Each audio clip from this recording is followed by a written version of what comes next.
السلام علیکم۔ ہماری ویڈیو سب سے پہلے دیکھنے کے لیے چینل کو سبسکرائب کر دیں اور بیل آئیکن بھی دبا دیں۔ آج جو مجھے سب سے زیادہ خوشی ہوئی ہے وہ جو چھوٹے چھوٹے بچے ہیں، انہیں سمجھ تو نہیں آ رہی ہماری باتیں، لیکن کچھ پاکستانی تھے، وہ ترکی میں گئے تو کہتے ہیں ہم نے دوران نماز جب پچھلی صفوں میں بچوں کے کھیلنے کی آوازیں سنائی دی نا، ہمیں دوران نماز جب پچھلی صفوں میں بچوں کے کھیلنے کی، شور مچانے کی، ایک دوسرے کے ساتھ آوازیں سنائی دیں، تو ہمیں اندازہ ہو گیا کہ ترکی والوں نے اپنے آنے والی نسل بچا دی ہے۔ سمجھے آپ لوگ اس بات کو؟ یہاں پر ہم کہتے ہیں بچوں کو نہ لایا کرے، شور مچاتے ہیں، وہ اسی طریقے سے تربیت ہوتی ہے۔ اور اگر یہ معاملہ اتنا ضروری نہ ہوتا تو جب امام حسین رضی اللہ تعالیٰ عنہ مسجد نبوی میں آتے تھے، حضور علیہ الصلوۃ والسلام اپنا خطبہ چھوڑ کے آپ کو اٹھا کے اپنے گود مبارک میں رکھ لیتے تھے۔ یہ امپورٹنس بتانا چاہتے تھے۔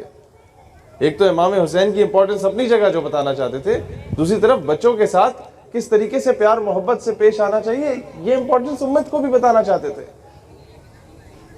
لہٰذا یہ مجھے بہت خوشی ہوئی کہ جس چیز پہ ہم لوگ رو رہے ہوتے تھے کہ یار ہم اس نسل کو تباہ کر رہے ہیں، اس نسل کو بچا دو، ہمیں بھی بلکہ بہت کم حد تک، جو آپ میں سے کچھ 35-40 سال کی عمر میں بیٹھے ہیں، بس آپ کی حد تک تھا جو تربیت ماں کی گود سے ہوتی تھی۔ بعد میں تو تربیت، جب لوگ کہتے ہیں کہ 35-40 ہزار ہم اسکولوں کی فیسیں دیتے ہیں، اب وہ اسکول جانے اور بچہ جانے، اس کی تربیت جانے، وہ بھی بچے کو کہتے ہیں کہ صبح آپ چھوٹا بھیم بن کے آ جائیں، صبح آپ بھگوان بن کے آ جائیں۔ وہ بھی بچوں کو آگے بتاتے تھے کہ جناب محمود غزنوی جو تھے وہ سونا چرانے آئے تھے، یا کوئی اور شخص جو تھے وہ آ کے انہوں نے ظلم کیا، جھوٹ آ کے ہمارے اوپر مسلط کیا گیا، ہمارے ہیروز کو غلط ثابت کیا گیا۔ میں خیر مختصراً ٹاپک کی طرف آتا ہوں، کیونکہ مجھے جب پتہ چلا کہ ہم جس ایریا میں آئے ہیں یا ہمارے بلوچ بھائی اکثریت میں موجود ہیں، اسی طرح جی میں بلوچستان پورا تقریباً آپ کا ڈیرہ بگٹی، سبی، کوئٹہ، ان ایریاز میں، پھر محمد حسنی قبیلے، بگٹی قبائل، اس کے آگے جتنے قبائل ہیں، یہاں آپ لوگوں کے قبائل کون سے ہیں یا بلوچ کہلاتے ہیں صرف؟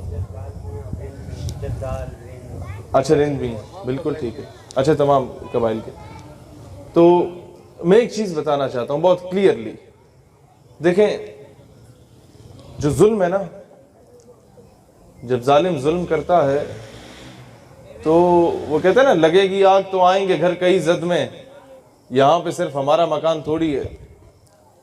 تو وہ جو ظالم ہے وہ بندے کو دیکھ کے ظلم نہیں کرتا، وہ بلا تفریق ظلم کرتا ہے۔ اور ایک بہت سوچی سمجھی سازش کے تحت یہ سارا کچھ ہوا۔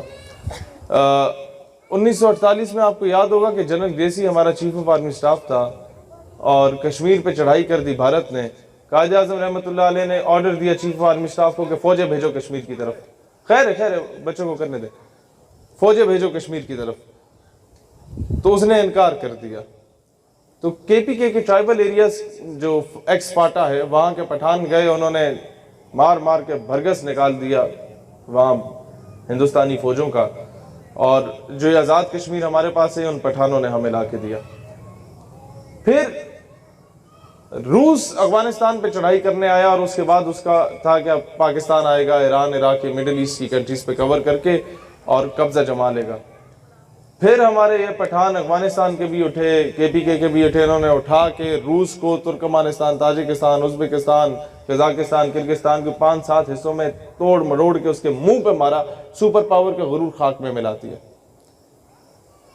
پھر امریکہ نے یہ سوچا کہ جناب یہ تو عجیب قوم ہے، یہ ہمیں جینے ہی نہیں دے گی، اب کیا کرو ان کے اندر اختلافات پیدا کر دو۔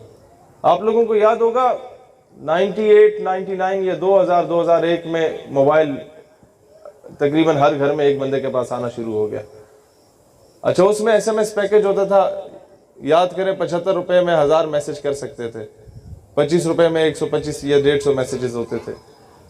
وہ پیکج کرایا جاتا تھا، اور اس پیکج میں آپ کو یہ بھی یاد ہوگا کہ 99% جو فارورڈ میسیجز ہوتے تھے وہ لطیفے ہوتے تھے، اور 1% ایسے میسج بھی ہوتے تھے کہ 12 بندوں کو فارورڈ نہ کیا تو عذاب آ جائے گا، یاد ہے نا؟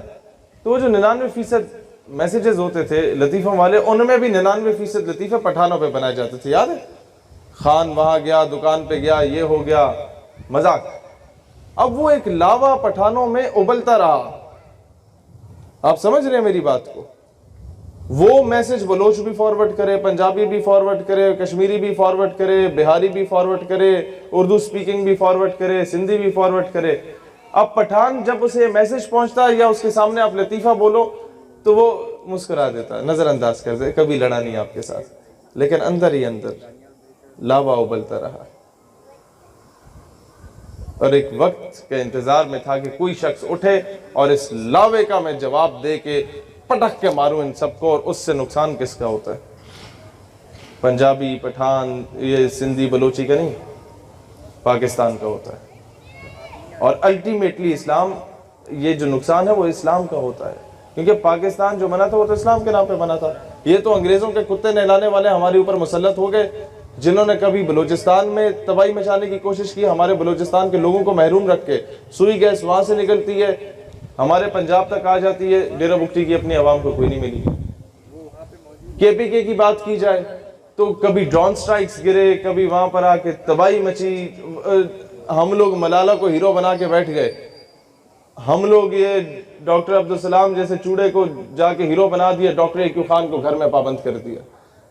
ہم لوگوں نے ایک اور کسی کو آسکر پرائز دلوا دیا جس نے ملک کی عزت کو بین الاقوامی منڈی میں جا کے فروخت کیا تھا، غالباً اسی شہر کی ہے وہ بھی۔